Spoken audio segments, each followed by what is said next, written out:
Drowned by your gas-guzzling, heedless sorrow. Smothered by your gulping, chugging, rasping contraptions. Groaning under the relentless weight of your junk. You toss me around with gleeful abandon. Pitch me into an unmapped abyss.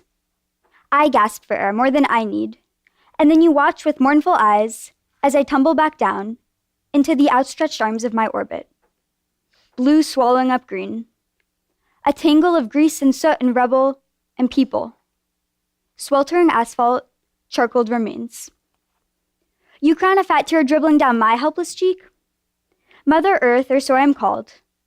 But when a toxic kiss grazes your skin, or when a hasty caress extinguishes your fluorescence, or when a heavy embrace suffocates you, I won't cry. Will you? This was a poem I wrote for my very first PGC challenge. At the time, I was still the same me, Sophia Ludtke from Gladstone, New Jersey. I had grown up living abroad in Paris, France. I loved to write. I was very interested in neuroscience. I am half Jewish, half Christian, and so I was interested in learning more about world religions. I loved spending time outdoors. And of course, I was very interested in environmental issues. I had traveled to the Women's March in Washington, D.C. last year, where I proudly marched with a cardboard sign of a blue and green earth. I had taken a class on the science behind climate change at a nearby university. I had even had the opportunity to help conduct research on how climate change is affecting the biodiversity in Acadia National Park. But before PGC, environmentalism was just one of my many assorted interests. It was something I thought about and something I cared about, but something that had yet to become all-consuming. Little did I know that that was all about to change. With each new daily challenge throughout the month of October, as I was exposed to countless aspects of environmentalism and was so inspired by all the work of everyone sitting right here, my interest in the environment continued to grow until, by the end of the month, it had become the central focal point around which all my other interests had started to revolve. All of a sudden, I realized that my interest in international affairs and diplomacy, influenced by my experience growing up abroad in Paris, France, had evolved into an interest in international environmental policy. My love of writing seemed like the perfect platform to express my newfound thoughts and opinions about the environment. I became fascinated by a science research paper I read about how the presence of green spaces can actually change the structure of neurons in the human brain for the better. I learned how the Pope, along with several other prominent religious leaders, have actually released official statements about their respective religions' responses to climate change. I became concerned about how, in the future, some of the beautiful parks I love hiking and biking through could actually be affected by environmental threats. In other words, by the end of October, environmentalism had become the lens through which I had begun to look at every aspect of my life. But most importantly, I realized that I was no longer at the center of this web. Rather, the Earth, something so much bigger than me, was. And this was a really humbling but empowering realization. On October 9th, something happened. I was on my way to school, preoccupied with the chemistry test I had to take first period, when I got a breaking news alert.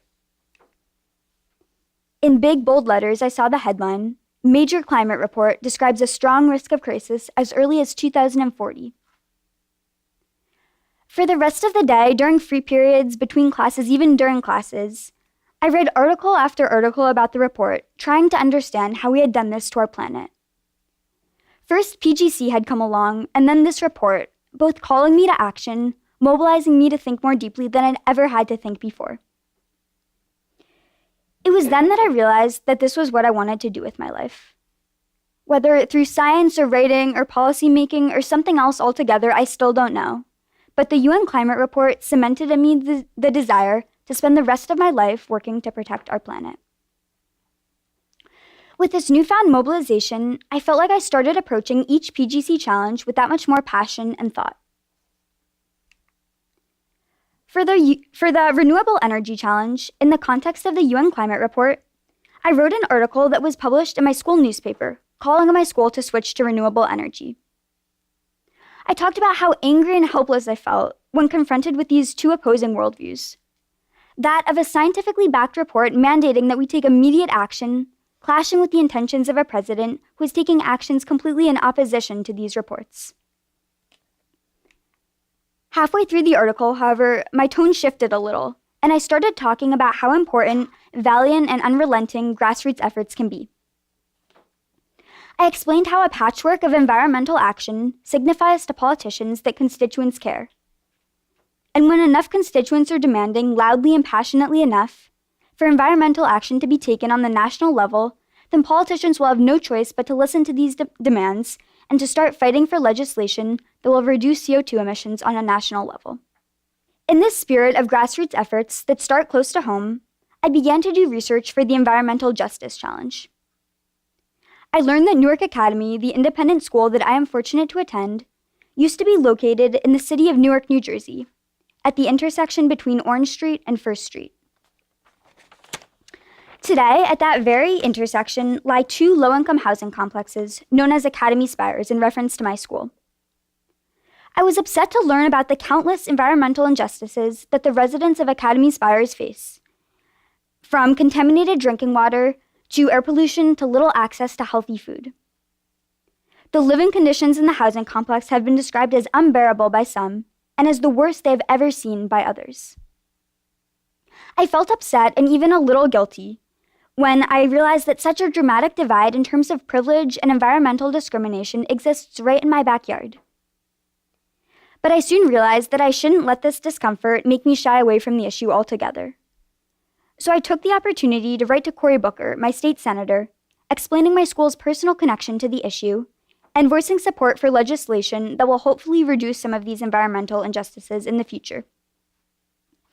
And then I gave a presentation on the topic to several of my peers at school. And through my involvement with my school's environmental club, we are going to collaborate with a nonprofit in Newark this spring to help build a community garden in Newark, New Jersey, in an abandoned lot near Academy Spires. And PGC has encouraged me to take so many local, small-scale actions. I have persuaded my family to look into composting and switching to solar power. I have launched an environmental blog of my own called the Earthkind Project, where I've started writing about current environmental news stories.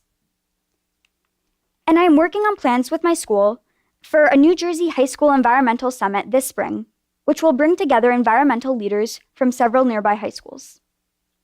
At the beginning of PGC, I made this picture, which is an overlay of the first man on the moon with a park called Natterer, which is near my home. And now that I've come to the end of my PGC journey, I realize how accurate of a reflection this picture is of my journey thus far.